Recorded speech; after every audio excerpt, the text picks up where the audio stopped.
Ici, je n'ai pas mentionné une personne, je ne lui ai pas donné le mail, je ne lui ai pas donné la profession de la personne. Donc, normalement, l'agent IA est censé savoir qui contacter, envoyer un mail avec un titre et le corps de message et créer un événement tout seul.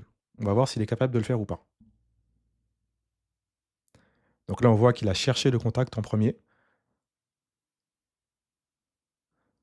et qu'il a envoyé un message et créé un événement. Donc là, eh bien, il me dit: «J'ai trouvé Ekichi Onizuka qui est professeur et je lui ai envoyé un message pour lui demander s'il peut venir aider votre fille demain à 15 h. J'ai également créé un événement Google Calendar pour ce rendez-vous. Bonjour à tous. Aujourd'hui, je suis très fier d'avoir créé enfin mon premier véritable agent IA. Pourquoi premier agent IA? Parce qu'au départ, j'ai créé des assistants IA en pensant que c'était des agents IA. Donc avant de vous montrer ce que j'ai fait, je vais vous expliquer quelle est la différence entre un assistant et un agent IA. Alors comme je vous disais, beaucoup de personnes se trompent, moi y compris, entre assistant et agent IA.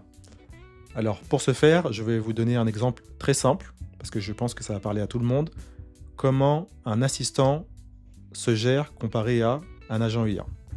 Donc là, vous voyez des crêpes, et le but, c'est de demander à un assistant et un agent de faire des crêpes pour nous. Alors, voilà comment ça fonctionne. Au départ, à l'assistant, je vais lui dire « je veux que tu me fasses des crêpes ». Ensuite, je dois lui dire « tu dois casser les œufs ». Tu dois peser puis mettre la farine, tu dois mélanger avec un fouet, puis tu dois mettre du lait. Donc là, c'est à moi de lui dire exactement quoi faire, malgré qu'il ait une recette en face de lui. Alors qu'un agent IA, je dois lui dire « je veux que tu me fasses des crêpes, voici tous les ingrédients et outils à ta disposition, débrouille-toi ». À la fin, il faut que les crêpes soient prêtes à être mangées. Au final, on arrive au même résultat, mais on n'emploie pas la même énergie, on va dire. On dit qu'un assistant, il est réactif, c'est-à-dire qu'il agit selon notre demande, alors qu'un agent IA, lui, il est proactif, il vise un but. Alors maintenant qu'on a compris ce qu'était la différence entre assistant et agent IA, je vais vous montrer mon agent. Alors juste avant de vous montrer mon agent, je vous montre mon précédent workflow qui, justement, utilisait un assistant IA et non un agent. Là, on voit qu'il y a plusieurs étapes avant de parler à l'agent, afin qu'il réalise juste une seule tâche. Alors qu'un agent IA, il aurait pu faire quasiment tout ça lui-même lorsque je lui donne les outils. Et voici un agent IA. Donc là, vous voyez, il n'y a pas plusieurs étapes. En revanche, on lui donne des outils. Des outils qui sont juste en dessous de l'agent, ici. Donc, cet agent IA peut faire 3 choses de manière autonome. Envoyer un message, créer un événement, chercher des contacts. Rien de plus. Il ne peut rien faire d'autre. C'est moi qui ai fait en sorte qu'il soit capable uniquement de réaliser ces 3 tâches quand il veut, en fonction d'une demande. Bonjour, je suis Guillaume Oculi. J'aide les entrepreneurs à automatiser leurs tâches sans coder. Si toi aussi tu souhaites automatiser tes tâches, tu peux prendre rendez-vous avec moi en cliquant sur le lien dans les commentaires. Alors maintenant, on va faire un petit test. Je vais ouvrir le chat, donc c'est là où je peux discuter avec lui. Par exemple, je peux lui dire bonjour. On voit qu'il réagit. Il me dit bonjour, comment je peux vous aider aujourd'hui? Alors maintenant, on va lui demander une tâche très simple, de me lister mes contacts. Je ne lui dis pas comment faire. Il a déjà la possibilité de le faire grâce aux outils. Et il me les liste.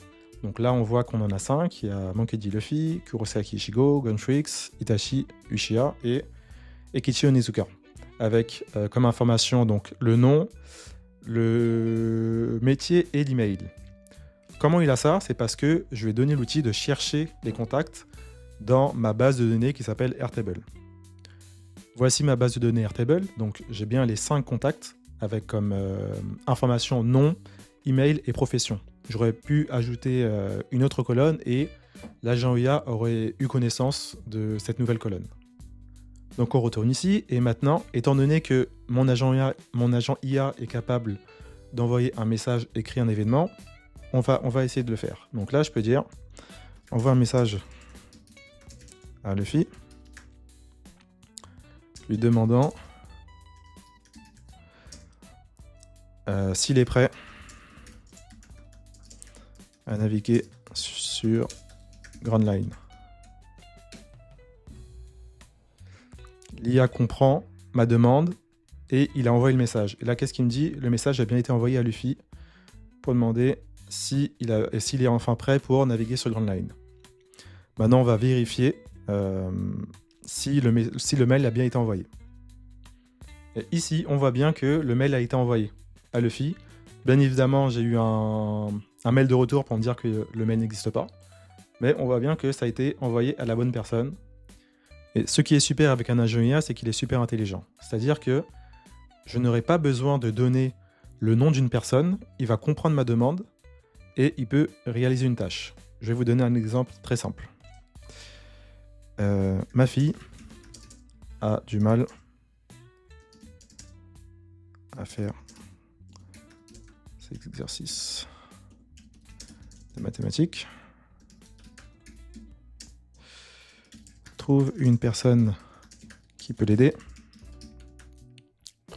et envoie-lui un mail pour lui demander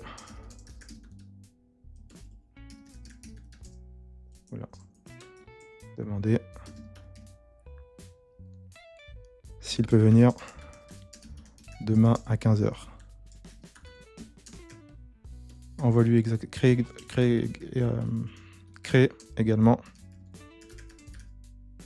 un événement Google Calendar. Ici, je n'ai pas mentionné une personne, je ne vais pas donner le mail, je ne vais pas donner la profession de la personne. Donc, normalement, l'agent IA est censé savoir qui contacter, envoyer un mail avec un titre et le corps de message et créer un événement tout seul. On va voir s'il est capable de le faire ou pas. Donc là, on voit qu'il a cherché le contact en premier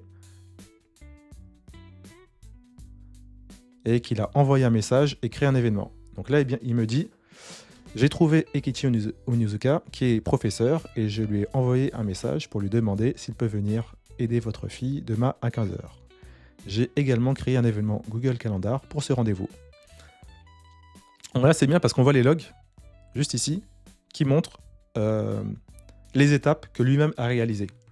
Donc, il a utilisé sa mémoire, il a réfléchi, il a cherché le contact, il a encore réfléchi pour comprendre ce qu'il devait faire ensuite. Il a envoyé le message, puis créé l'événement.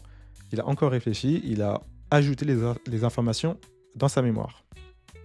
Donc, de retour sur Gmail, et là on voit bien qu'il a envoyé un message à Eikichi Onizuka.